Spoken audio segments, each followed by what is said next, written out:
Domestic policies aside, America has often billed itself as a promoter of freedom globally.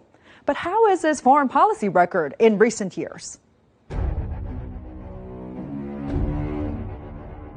On January the 3rd, 2020, a U.S. drone strike near the Baghdad International Airport killed Iran's top general, Qasem Soleimani.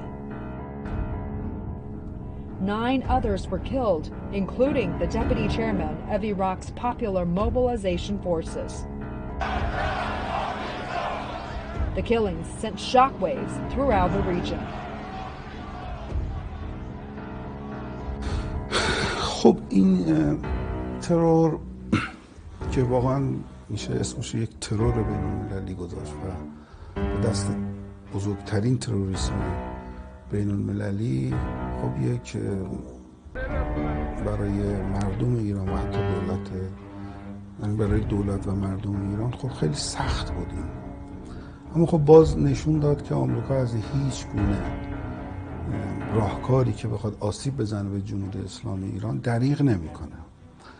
خب میبینید در یک کشور ثالث که حتی آقای قاسم سلیمانی به دعوت اون کشور میره، در کشور ثالث میاد عملیات تروریستی رو رقم میزنه. خب واکنش مردم شما میتونید در این تشییع جنازه ببینید.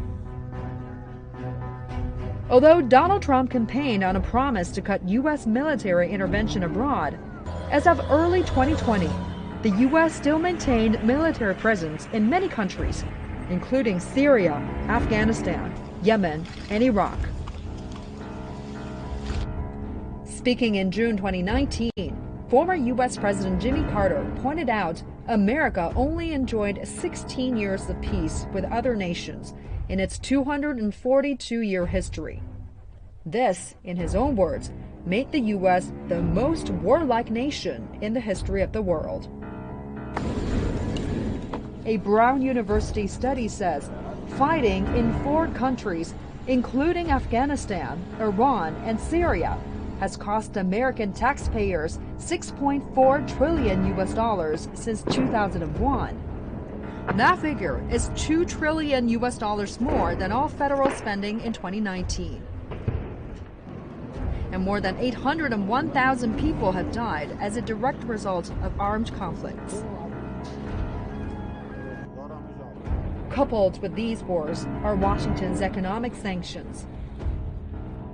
Critics say sanctions as economic warfare have caused destruction and suffering, in many cases leading to shortages of medicine and malnutrition.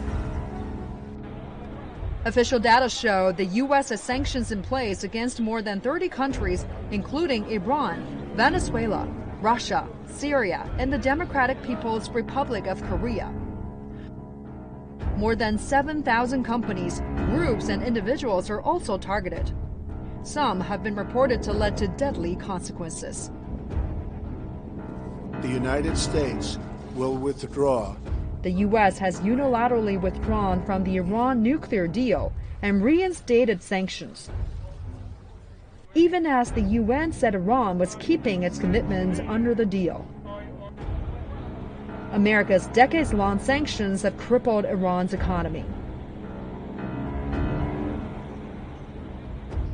Despite doubts of its effectiveness, America's more than 6-decade-long embargo against Cuba has also kept the Cuban economy in a constant state of struggle. Adding a new dimension to all this is America First doctrine.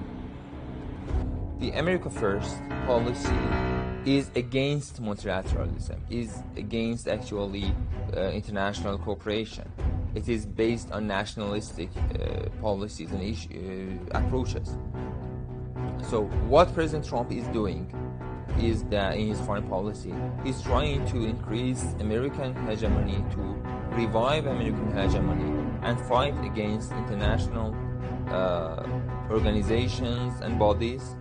Since 2017, the U.S. has withdrawn from the Paris Climate Agreement, the Iran nuclear deal, the UN Human Rights Council, and the Intermediate Range Nuclear Forces Treaty. And the list goes on.